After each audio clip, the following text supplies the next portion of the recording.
Hi, I'm Dan, And I'm Can. and this is a Candid Conversation. All right, Can, what do you have? What happenings this week have gone on? Oh gosh, this week's been so full of Drama. yeah. Just like last week was. I don't Every know. week. I don't even remember what we talked about on here last week. And sorry, I look like this looks like a shawl, but it's just a crocheted thing that my grandma made. Faux shawl, because it's cold. Let me look. I'll see Anybody what who's we were watching doing it, last week. we are in we're in a different room. We just got done recording the full length podcast, and now we're doing the short one. But we're in separate rooms because we're in a transition phase. We're transitioning. Yes. So we're halfway transitioned. New software and all that stuff. So we kind of worked out a couple bugs in the first episode. Hopefully we work out some more here. If you got any, we'll find out. You'll find out with us. But last week we took the self-awareness test. Oh. Because we were dealing with people that were very self-unaware in our lives. And we've been there. And becoming more self-aware means being able to hold room for that uncomfortableness of the difference of people, somebody being maybe even awkward, being able to hold space for that and knowing that and holding space for yourself when you're like that too. But this week, I think our biggest focus that we've had to remind ourselves, remind others, is to just not step in karmic cycles of others. Just don't step in it. You know what I'm saying? Yeah. It's like stepping in a pile of dog doo-doo. And then you get that all over your shoe, especially if you have tennis shoes on and you get in all the little grooves. You know how nasty that is? Okay. We've all done it before. We've all experienced that. And it's disgusting. It smells. It leaves a mess. And it's a nasty. Yeah. And that's really kind of what it's like when you step in somebody else's karmic cycle. Yeah, and trying to teach people not to do it too, and it's tough because a lot of times we see people in that cycle, and the experience we're seeing some things that we could see if they just didn't make the decisions that they made, things could be a lot better. Mm-hmm. They could kind of come out of that cycle and notice a very different life, that they want, but they're not going to get it because they keep choosing until they make a different decision than they would normally. Yeah. Yeah. So continue. Well, I was going to say, I've even said that to people in the past couple of weeks, like, your tendency is to do this. If you want, it's that quote from, I think it's attributed to Einstein. Like, it's like doing the same thing over and over again and expecting different results is like the definition of insanity. Yep. Yeah. And that's true. Like, you cannot keep making the same type of decision when you're in this cycle. That's how you break cycles. You have to make a completely different type of decision. A couple things we've seen that we didn't address, because we talked about karmic cycles a few weeks ago, but a couple things I don't think we addressed in that we've seen a little more clearly this time around is one, enabling. When you get into a karmic cycle, you're enabling that cycle to keep going. Mm-hmm. And it's causing this learned behavior to be validated and keep being perpetrated out. So if you don't like a behavior someone's doing to you, and you think like, man, every time I have to come back and pick up the pieces for this individual, and I have to do all this for him and come in and swoop in and do this. Well, guess what? If you go in and swoop in and do it again, it's going to happen again. And it's going to happen again. You shouldn't expect others to change. You can want others to change, but you can't make them change. And if it's frustrating you, expecting others to change and continually doing the same thing you would always do to kind of deal with the situation is not going to change the situation because No. they're not going to change. Yeah. You have to change. So you have to choose to not let whatever it is that you normally would let go or you would do something different. Make it pause in that moment where you're going to do the same thing. Like, let's say you are an enabler and your tendency is to enable them because it's so uncomfortable to sit and hold space when they're begging and they act like they're not going to be able to get whatever they need, because you're their only option. Mm-hmm. They will figure it out. They will have to figure it out because they won't be able to rely on you to do that. But you have to hold that boundary. So the boundary, a lot of times people misunderstand boundaries too. They think that that others need to abide by their boundaries. And that's not how that works. Yeah. You have to reinforce your own boundaries. So they're going to cross it. And then you have to say, nope, I'm not doing it, or whatever it is. Yeah. So you set enforce up your a boundary boundaries. and the others may not even know you have that boundary set up. Exactly. Until you enforce that boundary. Yeah. So, and then you enforce it. Yeah. They're going to try to go across it because that's what they're used to doing. And they don't know any different until you enforce it. And you're going to have to reinforce it a few times probably before they start to respect it. Yes. And it's going to feel real uncomfortable when you hold space to reinforce it. It will feel uncomfortable, but it will be freeing at the same time. Yeah. And that's another thing we kind of learned here is trying to educate people on, hey, you're enabling here, you're perpetrating this behavior that's going on. Mm-hmm. You're part of it. Every time you get into it, you're starting it reinforcing. All over again. Is that what you mean? Yeah, you keep reinforcing it. Yeah. Making it stronger. So you got to step out of it and be strong here, even though every inkling in you is telling you, do this. It's like, well, you do that, you're starting it all over again and doing it. And I think an analogy we came up with was the old Heathcliff cartoons, where these karmic cycles are like that fight that they would get into. It was a big cloud of dust, and you'd see a paw reach out, and then a leg here, and then a head pop out, and different things all coming out. When you go to help break up the fight, you don't break up the fight. You become part of the fight. And you're part of that cloud. You get sucked dust. in it. If you get too close, you're going to get pulled in because things are getting, if you ever notice in those little piles too, sometimes there'll be weird things like a dish or a book or, weird things with them because you get close enough to it, you're going to get sucked into it. Yeah. So you have to almost step back and let it, because if you go to break it up, and they're they're not self-aware at all. Mm-hmm.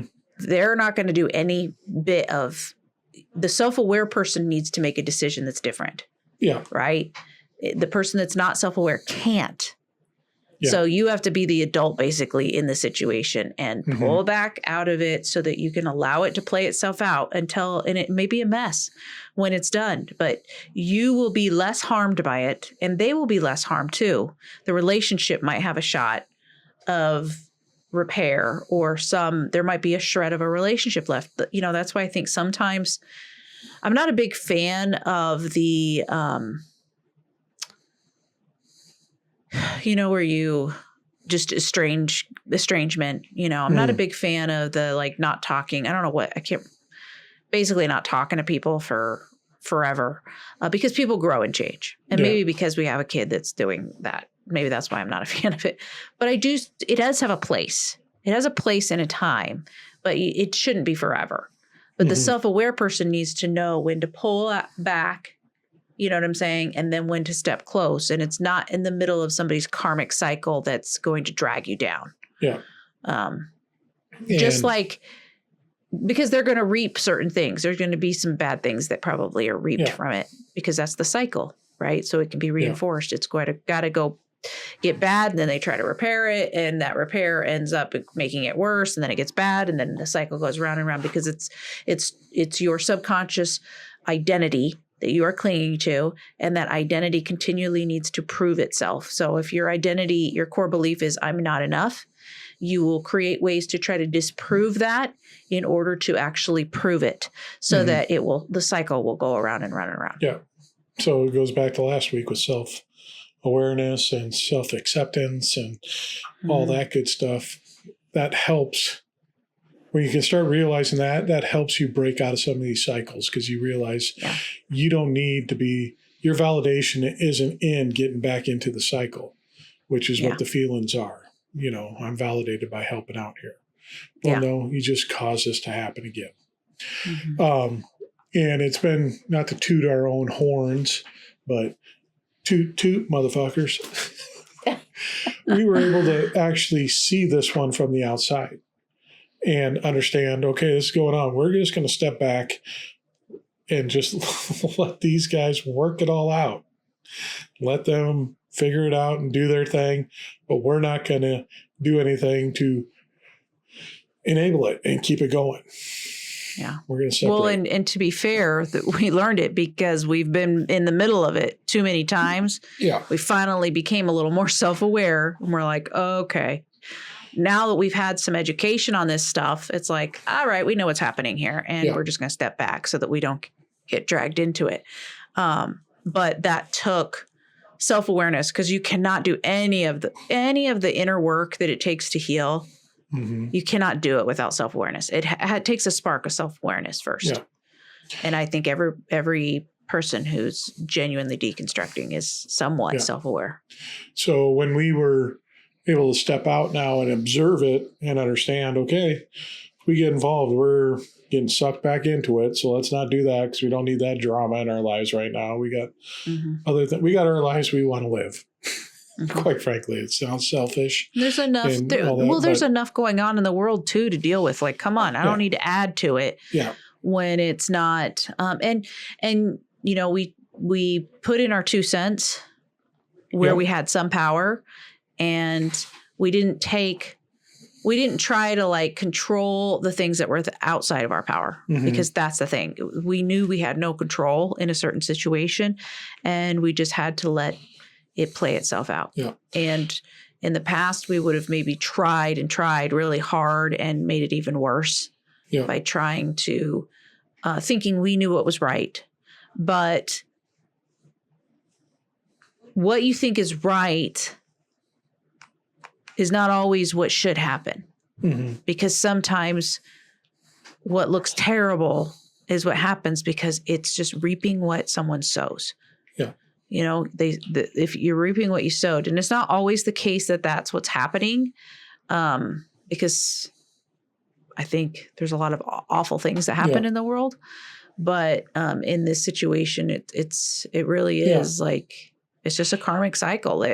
They're reaping what they've sown, and we can't really, if we get entangled with it, we get burned too. Yeah. Yeah. And I think on the other side of it too, it helps. It's a step to help break the cycle, and it may seem off-putting from the people involved. Like, wait a minute, you're not fulfilling your role in this. You're not doing your part. You need to be coming in here and helping me here, or cleaning this up, or doing this for me. It's like, no, I'm not doing that anymore. I'm done. You figure it out. And it's going to, that could potentially break the cycle, and that gives them a chance to possibly grow and self-reflect and look at what's going on. You're giving them a shot at actually maybe becoming self-aware themselves. Yeah. Right? By doing that, even though they're going to be real uncomfortable, and their uncomfortableness is going to make you feel even more uncomfortable, because you figure in your head, let's just do what we always do. It always makes everything better. Yeah. But it's temporary. If you want actual permanent, real change, this is the hard stuff that you got to do. Yeah. And you may look bad. You may look like you don't give a shit. But the simple fact that's not true. But they might think that, but that is that you actually are doing what you think is best. Yeah. And by stepping out, you let the actual karmic part take place. These are your actions, and you got to reap what your actions are doing. And it may look bad because I'm letting you potentially suffer or experience uncomfortableness in your life. But you can learn from that. And you can understand you can't take advantage of people in these ways, or you can't expect to be bailed out because of all this stuff. I mean, go ahead. No, that's good. Are you still going? Yeah, no. Well, it's kind of like something I thought of this over these past couple of weeks that kind of hit me. It's like, we don't step in when someone has worked really hard, let's say, to buy a new home, right? They've saved up, they've worked extra jobs, whatever, and they wanted this thing. Or they want to go on a vacation. Let's just say that. They've saved up, they get on this vacation. It would be really wrong to step in and take the fruit of all that effort, which is a karmic cycle in itself. It's just, I guess karma can be applied to positive or negative situations. Yeah. And so they're in this cycle where they get to enjoy, they get to reap what they sow, right? Mm-hmm. And for you to step in and take that fruit from them, and maybe you say, well, I'm going to take the vacation instead of you. Mm-hmm. You know what I'm saying? We wouldn't do that. That just seems crazy. Like, no, you don't do that. That person worked really hard for it. Well, why on the flip side is it okay? Like, they've worked for this outcome. And then when they get their outcome, you swoop in and you keep them from actually experiencing the outcome of what they have done. So they don't learn anything. They just learn nothing happens bad to me, or I have no negative effect from doing the things I'm doing. I will continue to do what I'm doing because it's not giving me an unpleasant result. Yeah. See what I'm saying? Mm-hmm. So letting that karmic cycle play itself out is actually helping somebody learn. I know this can be taken wrong. I know people could take this in a way that they could say that, like, say, for instance, someone that's suffering, like a child is in a home where they're being abused. That's not a child reaping what they've sown. Mm-hmm. You know what I'm saying? That's whoever the parent's sowing something, and they're going to reap it. And the child is going to respond however, and it's programming that's being done to them. Yeah. We're talking about adults who can make free decisions. That's what we're talking about. We're not talking about people in dire situations that are not mm-hmm. Are completely out of their control. We're not talking about that. So don't apply it to those situations. But everything else, like, you can apply this. Like, if you have people that you're just like, why do we keep ending up in this same argument or the same, or we have this same thing that we just cannot get past. It's you're caught in a karmic cycle, and you need to, one of you's got to make a different decision. One of you has to be self-aware enough. And if you're listening to this podcast, I would think that you're probably a little bit self-aware. You know, it might just be you that you've got to make the decision to do something different. And if that means, pulling back out of the relationship and not talking to him for a while, that's what you got to do. But do check in every once in a while and just see if they've grown and changed. And if not, boundary's still there. So, it's a kind of we're starting to get into things where we're incorporating all the other shit we're talking about now too. The self-awareness and self-acceptance and boundaries and all that stuff. This is an application of all that we learned when dealing with these cycles. And first step is just recognizing what cycles you're in. And that's tough to do. But when you start spotting one, then see, okay, how am I contributing to this and perpetuating it and keeping it going? So what can I do to stop and prevent it, to let the cycle run its course and end, and stop being a cycle, but being more terminate. Then now you're on a path towards something else, right? Mm-hmm. You're on a new path. The moment you make a different kind of decision than you normally would in that cycle, you've broken it. Yeah. But now you're going to have to continue to break it for a little bit, because it's still going to try to flare up, because that program is still running. It's just now you've weakened it and you've started a new program. The new program needs to be strengthened or reinforced by sticking to your boundary. Yep. Okay. And then you create a new cycle of, they come to me, they know I'm going to give them sound advice, but I'm not going to swoop in and protect them from the decisions that they make. See, so that creates a whole new dynamic, which will create, the relationship will shift in what it looks like. It will either become healthier or it may fall away, just because if they want to stay in that cycle and you're not, you're just on different paths now, so that's all it is. And I've said so many times to people, I've said it, I have to say it to myself all the time, that part of the whole journey the self-awareness journey, the spiritual journey, the deconstruction journey, the woke journey is getting comfortable with being uncomfortable. You just have to learn how to hold space for that uncomfortable, those sensations in your body. And when you can get comfortable with that, it's not as uncomfortable anymore. You know what I'm saying? You just know, okay, this is just part of this process. At first, it's going to feel a little weird. Then I'll get used to it. They'll get used to it and we'll move on. And that's just how it is. So self-awareness is key. And if you're listening to this podcast, like I said, you probably are somewhat self-aware. And as you, like, these are all practical things. So take that self-awareness, start looking for patterns in your life that you don't like. Start watching. If you need to write down, journaling helps, because then you might start to see a pattern as you go along. Like, man, you know, around this time every month, I feel these things. I start thinking this way, or every time I'm with this person, I have this type of situation come up. We have this argument over and over and over. You'll start to become more and more self-aware, and then you can make a decision. You can go, well, what are my options? How can I respond differently? What's something I could do that would kind of propel me out of the cycle? That's the only way you're going to break cycles, is making new decisions. There's no other way to do it. You have to make a different decision than you have been. So figure out what your options are. But it makes adulthood more enjoyable, because now you're not just living. You know what I'm saying? You're starting to thrive. You're starting to pay attention. You're starting to actually engage with your life a little bit more. Play. It's kind of playful in a way. Like, oh, I see this. I don't want this anymore. You know, and you start to like kind of realize the power that you have. Yeah. So. No, good point. Hopefully that helps somebody. Yeah. Yep. All right. Well. Okay. What's that sound? What's that? I could never duplicate that again. So mark that. Go to DannyCan.com if you want anything extra from us. That's where we put all our extra stuff at. The candy jar's there with all her goodies.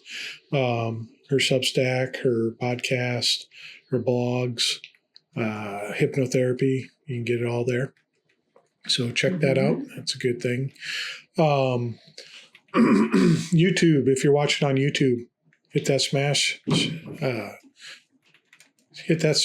subscribe, that like. What? Hit that smash, just okay. Hit that like, smash that subscribe. I'm getting tired, I think. So do that. Too. And if you're listening on a podcast streamer, go up, give us 5 stars. We'd appreciate it. It'll give me a little more energy to finish off a candid conversation. Yeah, we got started late tonight because we had kids finishing practice early and maintenance people coming over. So, yeah. Yes. Anywho. All right. Should I give my quote? Quote. This is an AI quote. But it goes, I put in what I wanted it to talk about. So it says, every cycle continues until one person wakes up enough to choose differently, and that can be you.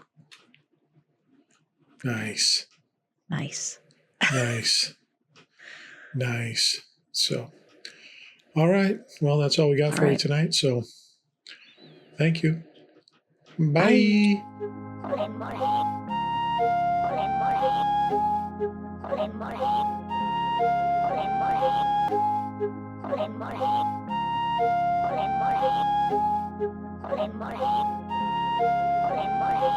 Can I just leave?